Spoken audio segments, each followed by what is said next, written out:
I want to get one of those for my dog.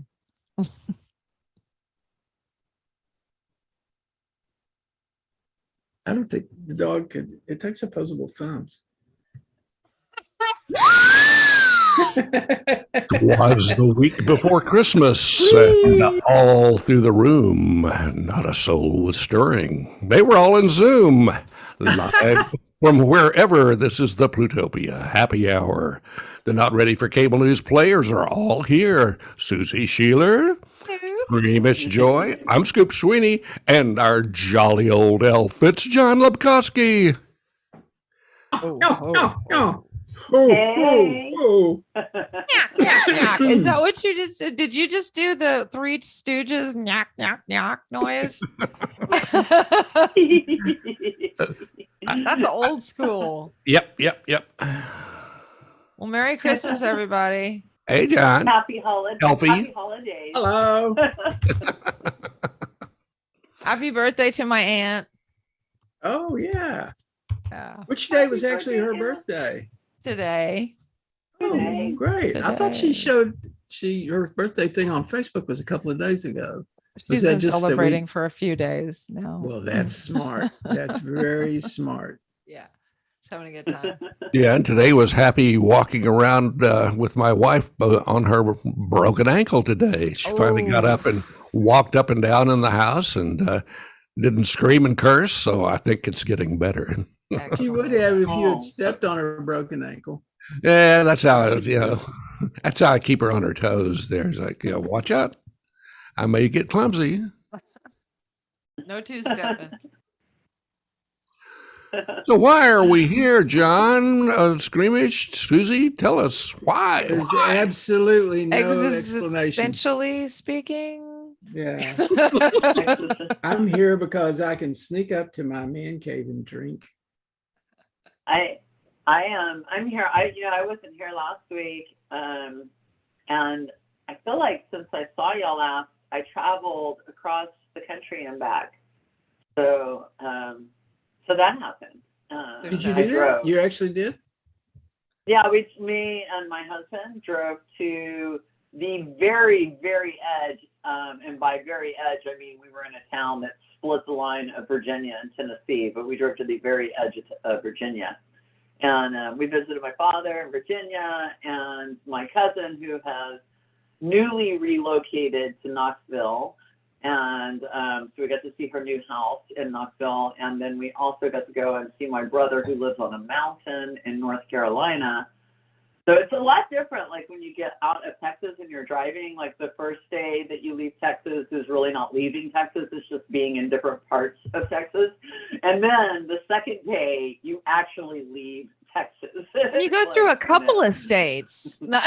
We went through like 10. I mean, in the course of like 5 hours, we visited like 10 states. I'm like, holy crap. Texas has a lot of states within it, states of denial, shock, confusion. Very true.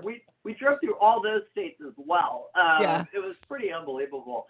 There are a lot of interesting things to note. I had not made that particular journey before. We were fortunate in that we had good travel experience, good weather, even the actual, holiday travel, because we did it around Thanksgiving, even that wasn't really too bad. So, and it was beautiful. It was incredibly beautiful country going that direction and getting to see all that. So, and you made it back. And we made it back. I was, the things I always miss in Texas are pretty consistent. HEB, Tex-Mex, HEB. Seriously, I'm the same way. It's like the greatest grocery store ever. I do. I miss it. You're being disloyal, Susie, to our former employer. No, you know what? No. He was disloyal first. I'm just saying. Yeah, you got a good point there. You cheat on me first, don't be surprised. You're going to be excommunicated by Holy Foods. And, oh, no. Jeff Bezos won't talk to me. What am I going to do? Sounds like a plus to me. Exactly. I was Yeah, I around don't. ATV Jeff has Bezos always one been my time. friend. I never Really? betrayed him. He wears very expensive clothes. Really? Yeah. You know, Well, did you guys meet him when he make was a lot already of money when buff? they start really dressing up, you know. Was he Well, already he was- where we're super? at on the economic scale. He was not buff at the time I met him, that I could tell. And he was wearing oversized shirts. So there you are. There you are. He really buffed it out, didn't he? Yeah. He really yeah, got- that's what I hear. Yeah. So And Dave Chappelle for some reason. oh, I was in Galveston. Oh, were you? You were in Galveston. We went to Galveston. Oh, I had Glenn Galveston. Campbell in my head the whole time. Galveston, oh Galveston. Well, Anyway. don't be jealous because I was in Elgin. Ooh, I know. Ooh, that's good. Star Well, I Time want to in tell Elgin. you what we did. Okay. We did several things down there. But one thing we did was we went to what they call Dickens on the Strand. They have an older part of Galveston that's, you know, sort of like all restored, you know. Galveston's pretty old, and there's a lot of like great old houses there and that sort of thing. So the Strand is a street that goes through this restored area. And Dickens on the Strand is a thing they do every year where people show up and they dress like Victorian England. And there's all kinds of like Dickens related things going on. For like the Christmas Carol? Yeah. Like in Galveston? In Galveston. It's kind of amazing. Wow, that sounds so bizarre. And a lot of the people are totally decked out steampunk style. Oh my God. There's a whole steampunk contingent at that place. Yeah, that's it's a blast. We had a good time there. I want to go. Mm-hmm. I would go to that. Next year. All right. Well, maybe we should get a bus next year. We'll get a bus and do a live broadcast from there. You know, that way we can write it off as a business expense. That would be awesome. They do it in the first part of December every year. Maybe the first weekend of December or whatever. Whenever it I'll was, have to we check were there. it next time. I mean, it was pretty cool. We went down to see the Van Gogh thing in Houston. The immersive Van Gogh. Well, it turns out this is very confusing. There are 2 different immersive Van Gogh exhibits in Houston. And they basically tour together all over the world. Like there's I know, and they have the same name. And they're entirely different companies. You know, they're following each other around, I guess. They are. They do. That's very strange. Strange. Does one group have one ear off, like the left ear, and the other was like the right ear off? They're arguing over which is correct. My mom went to both in Dallas because she wanted to go to one particularly, and she unintentionally got tickets to the wrong one, and so she went ahead and kept those tickets, and then got tickets to the one she wanted to go to, and she said they were both really great shows, but it is really weird that they're doing that, and it's causing that kind of confusion. It is very confusing. Yeah, because which has what? I mean, is there like a menu of what if the sunflowers are on this one and I actually found it. I mean, I haven't seen both of them obviously, but I found a piece online in some Houston local that compared them and talked about how they were different from each other. And they both had like pros and cons. The one we went to is the one that they said they liked best. So I felt pretty good about that. The other one, though, I think was actually curated in Europe and brought to the US. I'm not sure about the one we went to, exactly how it came together. But there's a VR experience as you go through there, if you want to get a little dizzy. But the greatest part of it, the last piece that you go to is there's this huge room, and they have these massive cameras mounted in the ceiling, and it's projecting a completely immersive, like sort of rapidly changing set of images all around the room. It was very kind of surreal and compelling, I could actually show you a video of it. Maybe I should do that. Yeah, lay it on us. I'll watch it. Okay. Let me see if I can find it. What I did for my 50th birthday, we went to a VR room space and I climbed Mount Everest.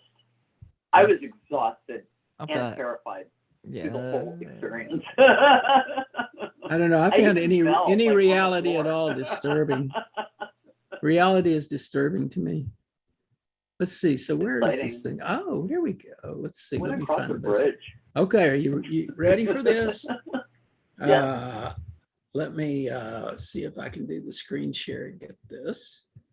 There we go. This is just to give you an idea of it. You probably can't hear the sound, but there was music with it too.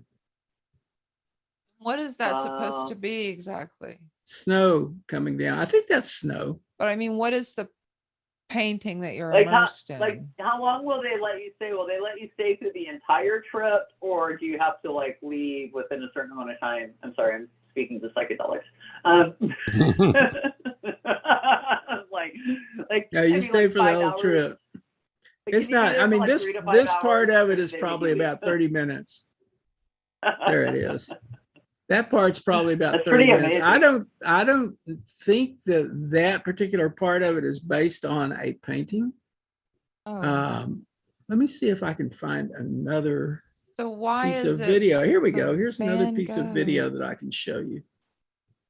Let it load. Okay, here we go. It's just, but it's scenes that represent parts of his life. Well, this actually kind of looks like one of the pastorals he may have done. So that makes me feel like and that's very much in his style. Yeah, that would make me feel immersed in it. Absolutely. But that other one I couldn't recognize as the painting, whichever painting that was. But this, like, how would you immerse yourself in the sunflowers painting, you know, or his portrait painting? But these kind of American not American, these obviously European pastoral, these are awesome. This is very cool. Yeah, I would love to go see that. Well, John, did you encounter any of the purists who won't pronounce it Van Gogh? They want to pronounce it like they're clearing their throat. Van Gogh. Van Gogh. Van Gogh. I heard none of that. I'm happy to report.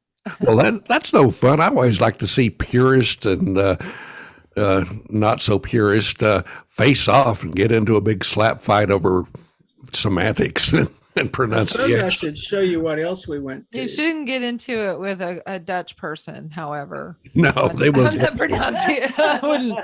Check this out. Whoa. Oh, Magical winter lights. Nice. Let's see. Is that a neighborhood or is that a place? No, that is a place that we went to. Here's a close-up. It's kind of based on Asian lanterns, but there's all sorts of things that you can see there. Wow, that's pretty. There's tons of lights. It covers a big space. There's the octopus. Squiddly. Was that in Houston or in Galveston? Yeah, so we were in Galveston, as I said, and in order to get to that magical winter lights show, we didn't realize what we were getting into. We wanted to see some kind of light show, right? So we got these tickets, and we sort of had a loose idea that it was kind of in Houston. Well, it's actually at the Houston Raceway, which is in Baytown. And we had to drive from Galveston to Baytown in rush hour traffic. It was not pretty, but it was okay. I mean, you know, we did it. We got there. We walked through the thing. It's kind of for kids, but, you know, we're kids. Yeah, the fact that you actually got there means you had good traffic, because that's one of the reasons that I had abandoned Houston quickly, was I got tired of spending my entire waking hours on a freeway somewhere waiting for something to move. Yeah, Houston freeway. A 10-lane freeway, and try to you know, merge on over to your exit on a 10-lane fucking freeway. I don't think you'll see the professional idiots who will start over in lane 10, just about a half mile before they have to exit on the one on the other side, and they're going to do it. Of course, they're usually driving a Hummer or a big ass Ram pickup. Didn't they just have a what do you call road rage thing happen there? I feel like I just read something about a road rage thing that happened. Probably on a Houston. pretty much daily basis, I would I think. think, I think that happens there. It's a national sport. Do they ever not have in road a rage? serious way. Like, Well, no, I mean, people get murdered it like, I on think Houston somebody highway. shot him. Yeah. Well, I think Yeah, this was right. like, I'm going to drive up to you and shoot you. This wasn't. Yeah, it totally I'm gonna run happened, you but off they the missed road. us and we got away. I used to get road rage just starting my car, and just I'm in Houston. Damn it! I'm going to shoot someone. I used to get road rage when my car wouldn't start. That was upsetting. I don't want to relive my road rage experiences. And I probably shouldn't talk about the time we were driving through Houston in a torrential rainstorm and everything was flooding and you couldn't take an exit and I needed to go to the bathroom.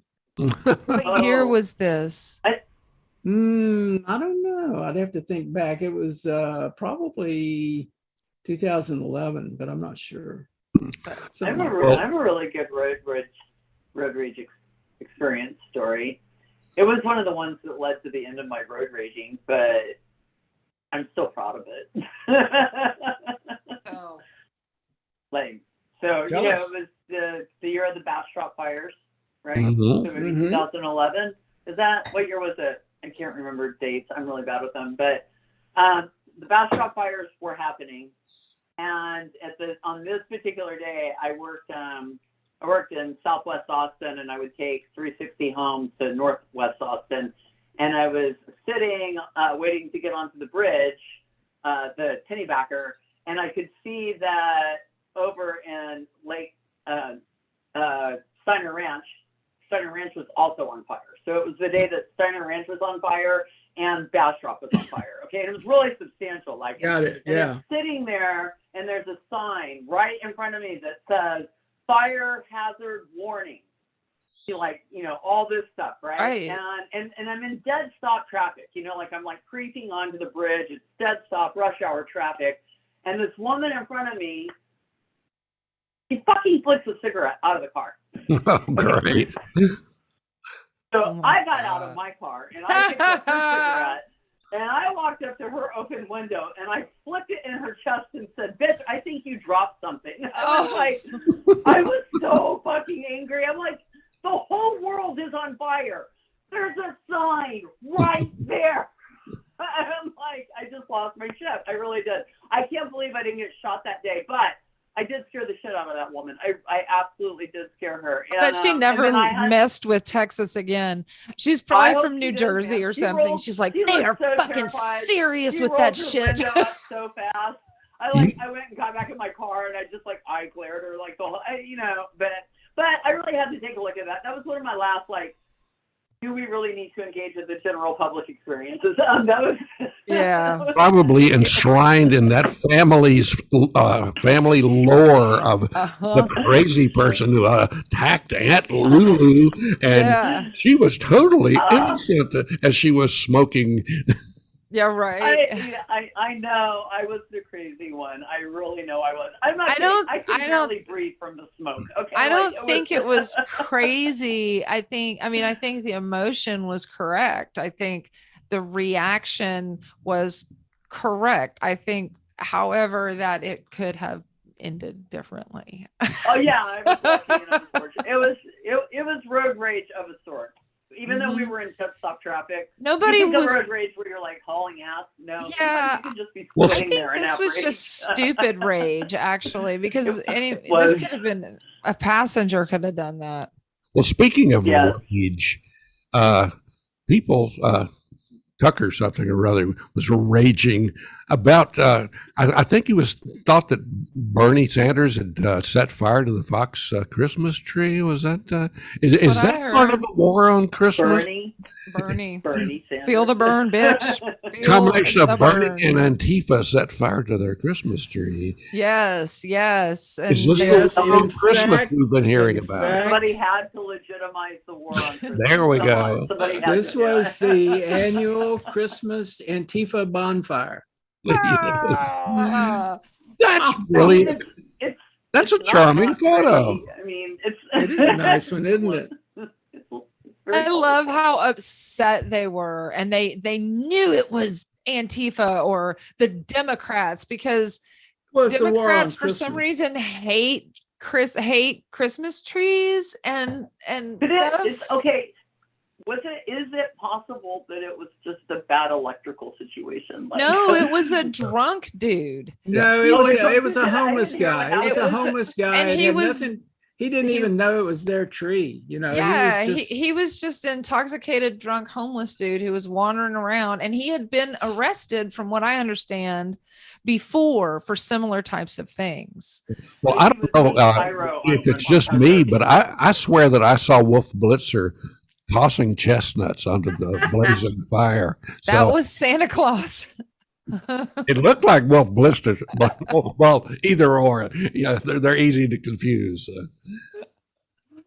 Well, I mean, I'm glad nobody was hurt, but I think whatever. it was very, very Christmassy. Lots very and Christmas lots kind of of thing. churches and mosques and synagogues have been set on fire. I think God is so trying to tell Fox something. I think the Well, we loss should- of a single Christmas tree is probably not the worst thing that's ever happened. Yeah, those Yeah. guys. We should talk about the war on Christmas. Yeah. and how we got there, and what that where that started was with the woke thing, as they would say. I mean, they would consider this woke, that people wanted to respect other religions and other cultures who don't have Christmas. So they started saying, well, we should say not Merry Christmas, but Happy Holidays. Be inclusive. And do this so that we could be inclusive, and so that we would not, alienate people or fail to include people who actually don't observe Christmas because and we're all are not Americans. necessarily Christians. Yeah, we're all Americans. So that's very consistent with the war on on Democrats or democracy or whatever. It's the culture war.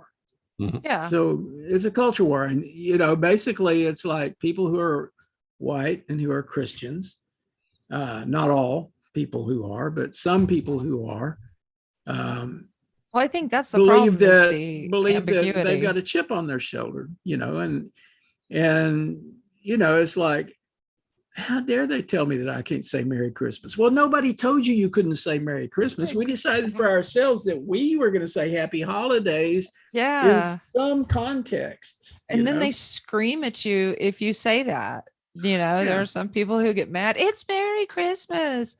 I know an older woman who's older, who I know, who goes out of her way to say Merry Christmas just for no reason, just to do it. Just Well, that's fine. You can have I still say Hey, Merry right back, Christmas. I don't have No, any I problem say saying. I I don't don't have either. any No, problem Merry saying Christmas. Merry Christmas or Happy Holiday or whatever. she I goes think out of her everybody way gets the not message, to say right? happy holidays. She will not Hippity say hippity that. hoppity holiday. Exactly. She will not say happy holidays. I'll say at that. all. Well, here's the I say problem with Merry Christmas. Solstice. Here's the problem. You will notice that I am wearing my hat. Yes, Santa hat. I'm Santa Claus. Well, Santa Claus is out of work.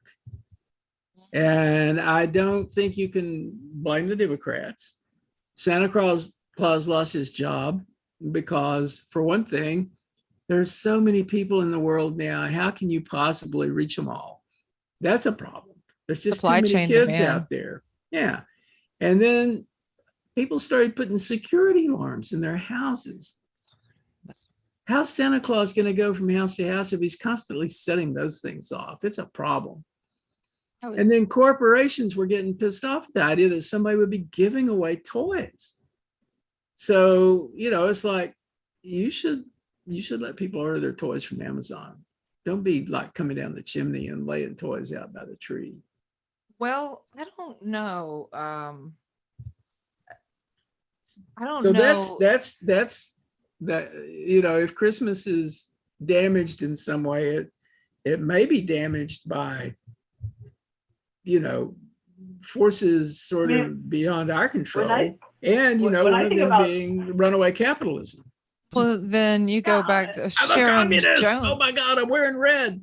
Sharon Jones, kind of opened my eyes on that. And there ain't no chimneys in the projects. I mean, when I was a kid, we didn't have fireplaces where I lived. In West Texas, we didn't have a lot of fireplaces. We don't need any more fire hazards. Exactly. I always wondered about that. Like, how's he going to crawl down the little drain pipe on top of our house? It's only about 6 inches wide. So I always thought that Santa Claus was really about a way. I mean, whether you had a fireplace or you didn't, or whatever the actual kind of story, telling tropes that went along with Santa Claus, they could all be individualized because he was made of magic and he was magical, and Santa Claus could solve all those problems, and children weren't supposed to worry about that. But really, functionally, he served a purpose of instilling values, and so you couldn't just hop on and do a one-click Amazon buy and get what you wanted delivered to you within 24 hours. You had to actually want something, and you had to feel like you sort of deserved it or earned it in some capacity, and I think Santa Claus in some sense represented this ideal of just being a good, kind person and being rewarded for it. And it became a very commercialized and very capitalized thing. And now it doesn't matter, to your point. We don't need Santa Claus because Jeff Bezos is the new Santa Claus, and he's a single click away. And Christmas is every day if you're privileged and can afford it. And it doesn't really matter if you have a chimney or a spaceship or whatever. So Santa, there's a song. Did your elves unionize? Is that what's going on?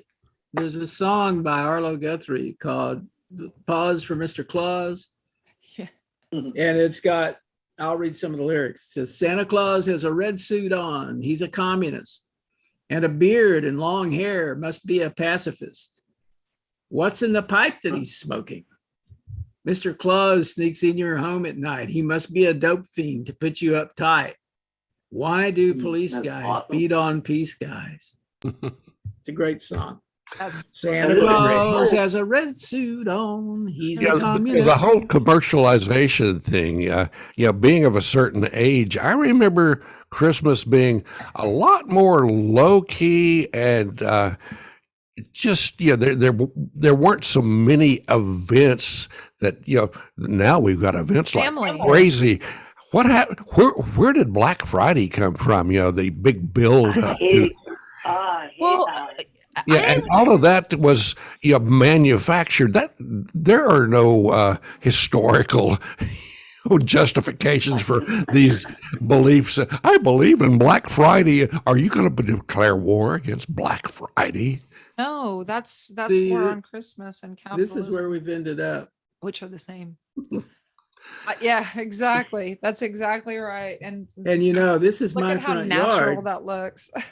This is my front yard, and I had to start doing this because the guy down the street has 21 blow-ups in his yard. Oh my God. Now that's a heck of a nativity scene there. So I keep telling him that I'm going to compete with him, though certain people in my house won't let me do it anyway. But yeah, I mean, it's kind of cute to put these things up as far as that's concerned. But we're in a festival. We're in a festival, and it wasn't originally necessarily a Christian thing that sort of came into it. It was more of a, pagan festival, really. Well, you talk about the blow-ups there.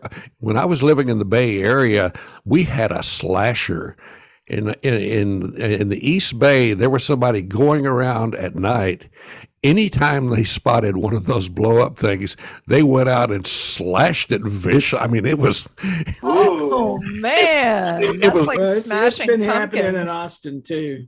It was like That's it. the Manson family had declared war on blow up Santas, but they had these horrific news clips of all these decimated blow up decorations, and everyone was supposed to be angry, and most people were just like, "Shit, that's funny."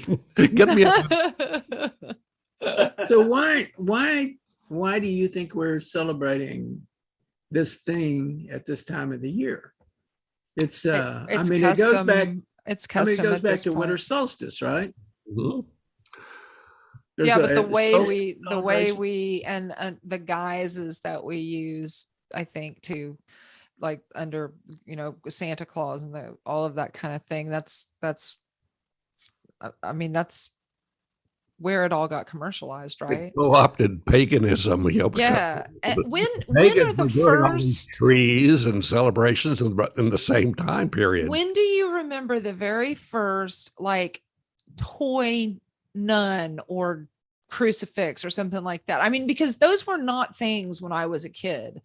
When I hit about 18 years old, stuff like that, I started finding really funny stuff like that. But I don't remember when they started commercializing and selling Jesus. Santa's a different thing. But when they started selling Jesus, and by that I mean not at the church, but by little, you know, plastic crucifixes that you can put on your dashboard and stuff like that. When did that start happening? Well, I'm not sure exactly when that started happening, but I do know that there's a Jesus action figure. See, they've got Hummels of him playing soccer with children in his sandals. Well, I got in trouble for singing about the plastic Jesus. You know, the old song of "I don't care if it rains or freezes, just as long as I got my plastic Jesus sitting on the dashboard of my car." I mean, I tend to blame that type of stuff on the 80s. I feel like everything in the 80s is like when everything became like, you know, like the things on the toy boxes became like, you know, commercialized into TV, and, you know, like all the, they started like carrying all these characters all the way through, and so everything.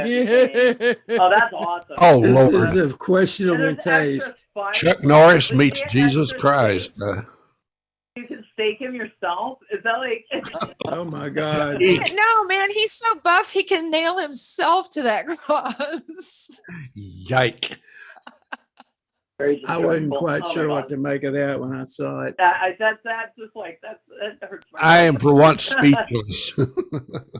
Don't you remember the Saturday Night Live where it was Lorraine Newman, Gilda Radner, and Jane Curtin, and they were all watching for the movie to come out. It was Jesus the movie or the Bible or something, and they all, as soon as Jesus's face came up, they were like, "Oh my God, he's so cute!" And they would run up to the TV and start making out with the TV. Do you guys not remember that? Well, the cartoon series Robot Chicken did a great mashup of The Christmas Story and Kill Bill. Yes. Volume 1 had Jesus in the Dayglow yellow catsuit with a samurai sword going around chopping up moneylenders and the. Oh, excellent! I mean, you got to wonder about this stuff, and you know that it's not. So it's pretty much the commercialization of everything, and the commercialization of Christmas. And you know, I was raised a Christian, and what I understood about Jesus when I was growing up and what I was taught about him is really inconsistent with it may not be consistent with what some people who call themselves Christians believe, but it would sort of, I mean, you wouldn't expect people to behave the way some of these folks are behaving if they were actually serious about their biblical study and their study of Jesus and what he had to say. I mean, you know, he preached love, and they ain't doing it. No, they're playing who would Jesus hate? Who would Jesus kill? Yeah, just a lot of that is just they're taking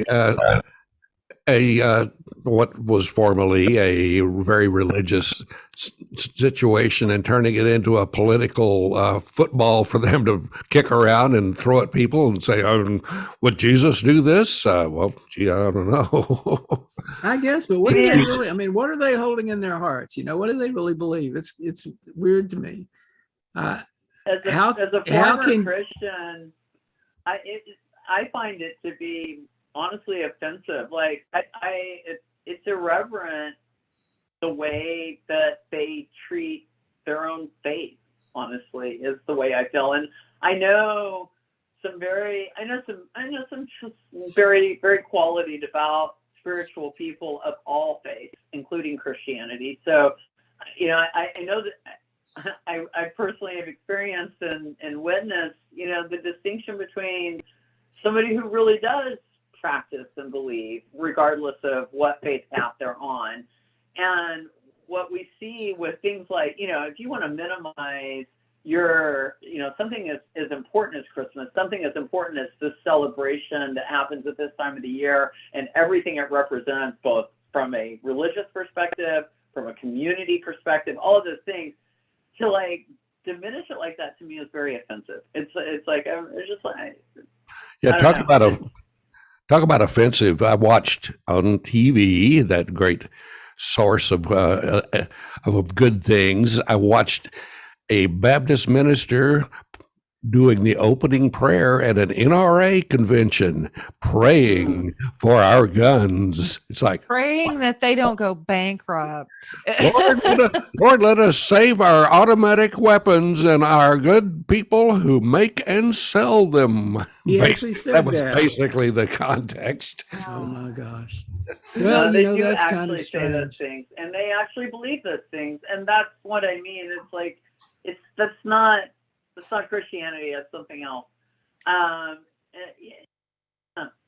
NRA used to be a different organization. Absolutely. Though. I mean, people that hunted squirrels or something. And they were very pro gun control. Just, you know, they were very pro gun control and making sure that people were certified and that they were they had gone through the training, and all of that kind of stuff. And then they lobbied because they wanted to sell more, because too many people weren't going to pass that test and weren't going to put the time in to, I mean, you go and get here. And here in Manor, we know we just lost a 17-year-old kid, just got shot in the head a couple of days ago, hanging out with his friends. They didn't know the gun was loaded. And the parents going to jail, I hope. I don't know what's going to happen. And that was something that, you know, me and my husband talked about, because they said no charges had been filed at this time, and the investigation was still happening. They don't know who brought the gun, who had the gun, who, you know, like none of these things are known. What is known 100% though is that it was just a group of friends passing a gun around. Like, it was a very unintentional, did not know it was loaded, didn't, you know, and as far as I understand, and, you know, and there's video footage of one of the guys, like, outside, just you can tell he's, like, traumatized. Just, you know, he just saw his friend get shot in the head. And will be forever. So, I'm confused by the fact that I remember being that age, and I don't remember passing guns around as a big hip thing. It's like, you might pass it around if you're out hunting, you know, or something. Yeah, I got that BB gun, and my mom, my grandfather wanted to get me toy guns, and my mom was like, nope, I don't want her having one of those things. And so he carved me one out of wood, and she was like, okay. Because it didn't. It's organic. It was rural, and people had guns. And I remember being in high school and guys having gun racks with like shotguns on their cars. But it was a very like hunting oriented. It wasn't. Nobody ever pulled one of their rifles out of the back of their truck that I'm aware of, at least, and I don't know, maybe. Well, there was a period of time. There's a side that we don't really know too much. That image changed in the late 60s. I remember gun racks too. And yeah, you'd see all the farmers in West Texas and the ranchers, yeah, they had it in there just because they had occasionally had to get out and shoot a rattlesnake or snakes, yes. Or some pest that's killing their livestock. But it became more of a manhood thing. It's like, I'm a manly man. I'm driving my big truck and I've got my big weapon in the back, and don't you dare mess with me. And I saw that play out a lot. I have a theory about all this, which is that, our parents were involved in really serious wars. And for a long time there was a draft, and pretty much everybody who was like able-bodied would go to war. And a lot of people found themselves in really nasty combat situations, and were very sensitive to the damage that you can do with a gun, And now we have a volunteer army, and it's a relatively much smaller army. A lot of people don't go into the military. Some of the people who do go into the military don't get into combat situations. And combat situations are really different than they were back then too. I mean, you've seen like they wear all this armor and stuff, but they do get blown up. I mean, terrible things happen. Yes. I think probably somebody who's actually gone to the Middle East or somewhere and been in the middle of a war where they were actually shooting at each other or getting blown up probably has a real different attitude about guns and about weapons than, guys in the NRA who never were in the military at all. Sports shoot at best. Yeah, sports shooters and that sort of thing. If you haven't seen Borat, or not Borat, but the Who is America that Sacha Baron Cohen did, I really strongly suggest at least watch the gun episode. It will freak you the fuck out. I mean, about how it is unbelievable what these you got to see. You just watch the gun one. It's called Who is America. It's on Showtime. And it's with Sacha Baron Cohen, and it's terrifying. Well, the whole manhood we can't get thing, freaked out because we're supposed to relax. Yeah. Well, the whole manhood thing involved with a military service. I have many friends who they went to Vietnam, they went to other wars, and they came back and they weren't real warmongers got there, we got to go and kill everybody. But there were some people that came back and they really, were playing it up for, personal image. And we just saw a couple of guys, actually 3 people in Austin that were arrested because they did a hit for a wealthy auto dealer here in Austin. And these guys, a couple of ex-Marines, a guy that allegedly was part of the Israeli Defense Forces, and these guys come back and they're not looking to get back to normal life. They're looking to capitalize on that whole I'm a mercenary soldier and I'm going to go out and kick ass like Chuck Norris did in the movies. I'll do anything for my country, but not there's a lot of those guys out there. And keep your hands off my body. Don't tell me I have to wear a mask or get a vaccine. But if you have a uterus, things are different. Oh, yeah. And how hard is it for public? I'm just saying, if I had a restaurant or a place, I would put no shirt, no shoes, no mask, no service. It's just add that. And then you can say, see the sign? And then maybe people would get it and they marry the two. Oh, I'm sure they would not. In Galveston, we went into some restaurants, and in no restaurant that we visited was anybody wearing a mask. Actually, I take it back. We saw one couple in a place we went for breakfast on the way out of town who, after they ate, put their masks back on. And were, kind of being a little more serious about masks. About the servers. But it was like COVID was over. Well, the servers were wearing masks. Okay. Yeah, that's how I feel too. I feel like everybody thinks COVID's over. Mm-hmm. Well, the people who don't give a shit that COVID is over, I actually pride myself on having studied science and learned that you don't ask for advice from, about a scientific matter to, the guy that's, working on your car down the street. You ask a scientist, and there's so many people say, well, the scientists, they're all wrong. They're, we need to listen to Tucker Carlson or whoever.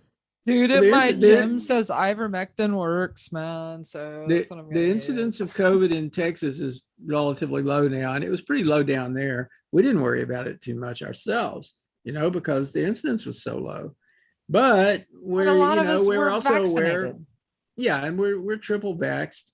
But and it might have been a little bit of a roll of the dice, but like 2 or 3 weeks from now, as Omicron starts rolling through, I wouldn't do something like that. I wouldn't go into a restaurant without a mask. We're already starting, and I had the J&J vaccine, and I am reasonably certain that I developed shingles as a result of that vaccine, which is it's a fairly common thing.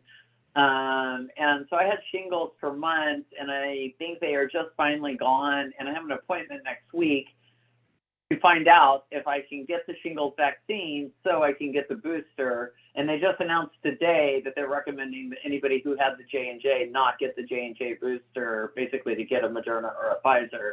Yeah. So I have all that to look forward to in the very upcoming near future. I don't know what to anticipate from the shingles vaccine itself. I don't know what to anticipate from, but I've heard I had mine the other last week. Did it affect shingles? You? I had my you have to have a booster from after 2 to 6 months. But did you have the second dose or the first? I had the first dose of the shingles, and I also had my third booster, or whatever it is, the third shot of the COVID. I think the second dose of the shingles vaccine apparently makes a lot of people pretty sick. Okay. Yeah, my wife, because of her having MS, had severe reaction to the second Moderna and to the booster, to the point of where she couldn't feel her feet.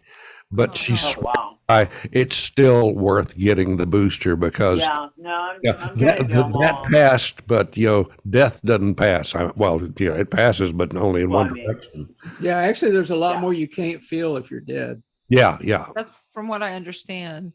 Yeah, that is true. As if we even know. I'm just guessing, because when you poke them, they don't move anymore. That's true. Okay. So many different ways. That deserves a big.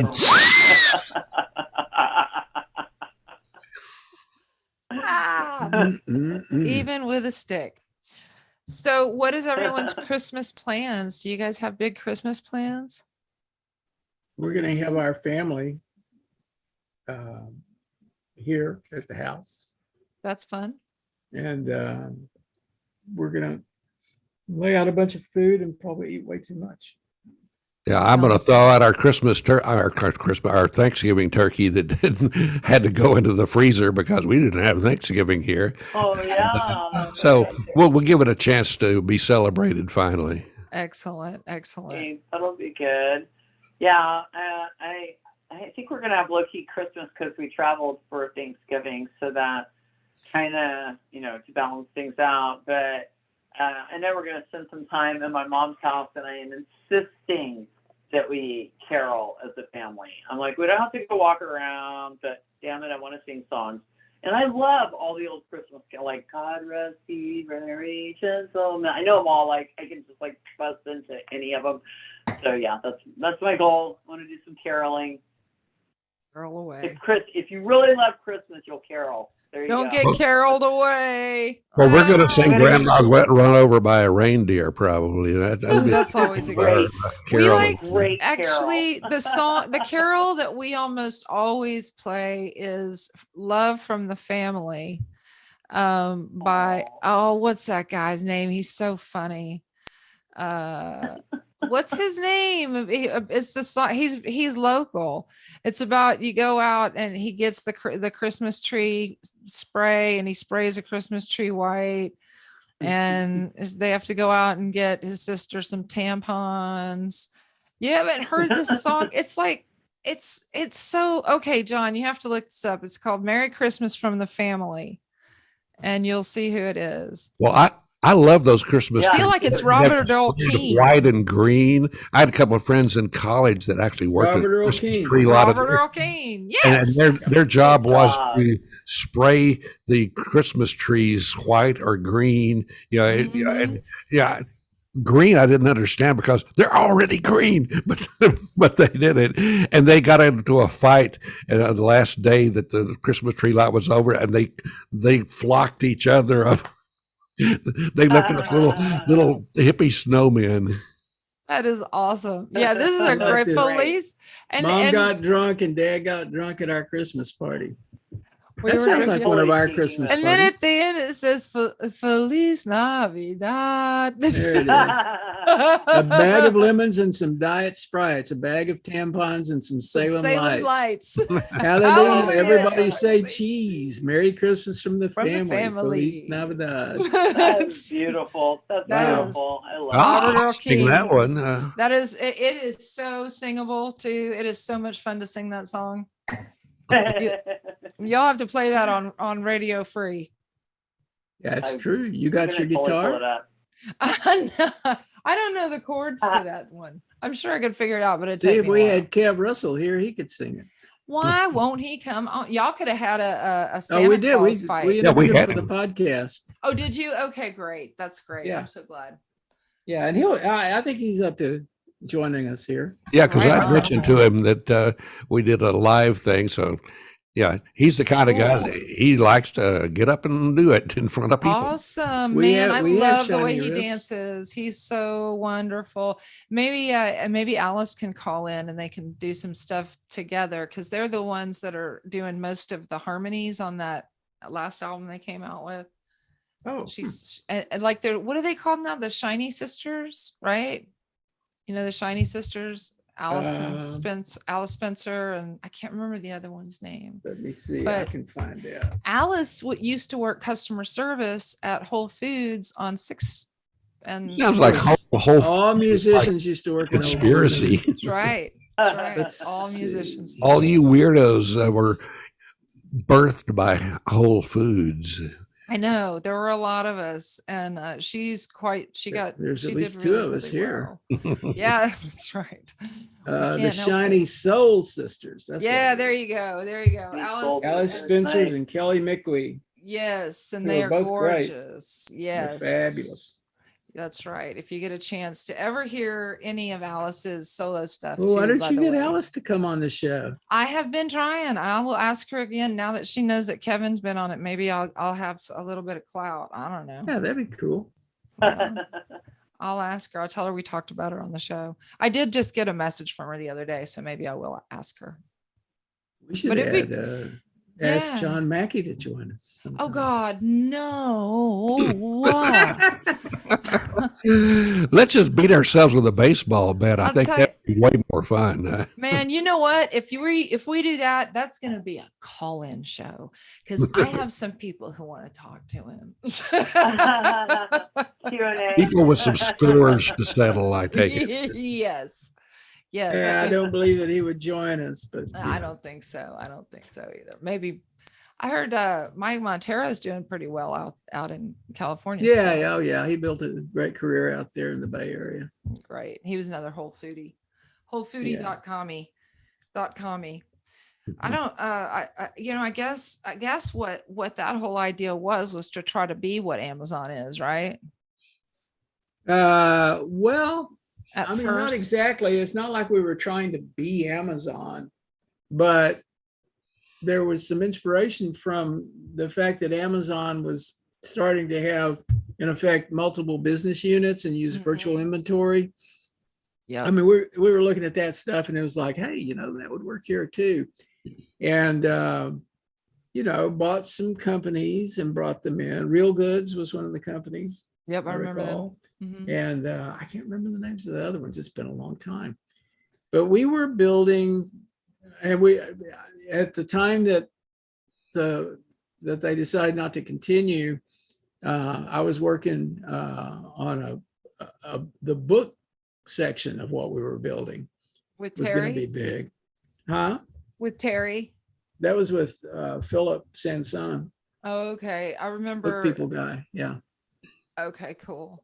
I do So remember Terry, Margaret's husband. Yeah, Terry Wittenberg. Yeah. Yeah. Yeah, Terry was doing like web development work. Right on. Well, we have about 5 minutes left, folks. Does anyone have a favorite Christmas gift that they want to talk about? Something that really stuck with them? I have a story that is. That's what I'm fishing for. I have a story that's filled with irony. So when I was little, I wanted this. I was really into music, and I really wanted this stereo system, or a jam box, we called them back then. And so Christmas Day comes around, and we're at our my rich uncles, and the cousins all run in, and there's this fucking stereo, and it is just gorgeous. It had deck to deck, and a radio and the turntable. And I was like, I actually got into a little bit of an argument with my cousin over whose it was, because I had been asking for it. So my mom comes in and she's like, oh no, that's not yours. That's yours. And there's this board game that I opened, and it was the Game of Life. And so I've always felt that was pretty accurate for me, actually. Yeah, welcome to real life. There. Exactly. You think you're getting this? Ha! Merry Christmas. Anyone else? Well, my favorite was I received, for no reason that I could discern at all, a 24 karat gold roach clip. And what was holding actually was the real gift. I won't even talk about it. And I'm like, who gave me that? No one would say who it was from. God, that's so funny. Santa. Thank you, Santa. Wow, that's nice. Santa left his roach clip. Wow, you were lucky. That's why you leave cookies out for him. Yes, indeed. That's right. Special cookies. What about you, John? Oh man, I don't know. I'd have to think really hard. I remember when the first Christmas I remember, I was probably 5 years old, 4 or 5 years old, 5 years old maybe. And I recall that my brother and I woke up Christmas morning and went to the tree, and my parents did a big production number. They had got us some really cool stuff, and they had laid it all out. And we had these like space helmets and space guns that they gave us. And there was also a monkey that was made out of like sponge rubber. That was, in all the years that I got toys and gifts for Christmas, I don't think anything ever beat the first Christmas that I can remember. That was kind of a great one. That's nice. And Christmas was a big deal for us. It was kind of, when I was about, I think 15 years old, I realized that my dad didn't really seem to be as much into it as the rest of us. I mean, he was kind of on board for celebrating and all that, but he was having to pay for it. What about you, Stephanie? I asked him about, well, wait a minute. I asked him why. And he told me that his mother died on Christmas Eve when he was 10 years old. Whoa. Oh, man, and I had not known that, I had never known that. I knew that she wasn't around when, that I'd never met her or seen her. Wow. Anyway, I'm so sorry. that's my story. I'm so sorry. Hmm. What about you, Steph? That's very poignant. Yeah, it is. You know, my favorite gift was, honestly, it's not so much that it was a gift, but one year I asked everybody who knew me to please not gift me anything but experiences. And an experience could be, let's go to lunch together. You could buy my lunch, or it could be like, and I got some grand experiences. You know, my mom gave me like a full day at Lake Austin Spa, which was unbelievable and amazing. My husband, though, he really went like kind of to the nth degree of like, he got us dance lessons. And I have this thing where I collect glass. It's just my favorite kind of form of art, blown glass. And he got me glass blowing lessons. So wow. I got to do glass blowing, and I collect the orbs, and I got to make my own orb. And I learned that I am terrified of glass blowing, and I never, ever, ever want to do it again. But I really appreciate my passion for it, like so much more deeply now because of it. I'm just so fascinated by it. And I can watch the glass blowers forever, but I was grateful to get to do it and to have that experience. That was probably one of my favorite Christmases because people really like stepped up. There was some really awesome experience things that happened. Nice. Well, I Excellent. think we've run out of time, boys and girls. So let's all sing Tucker Carlson roasting on an open fire. Fire. Hope he gets fired. Well, you never know. You never do. All right, everybody. See you next Fairly time. well. Hasta Luigi. Oh, hey. I guess we're skipping. Are we going to skip? Let's skip next week. Okay. Is everybody on board with that? I'm good. Yeah, that sounds good. All righty. Back in the new year.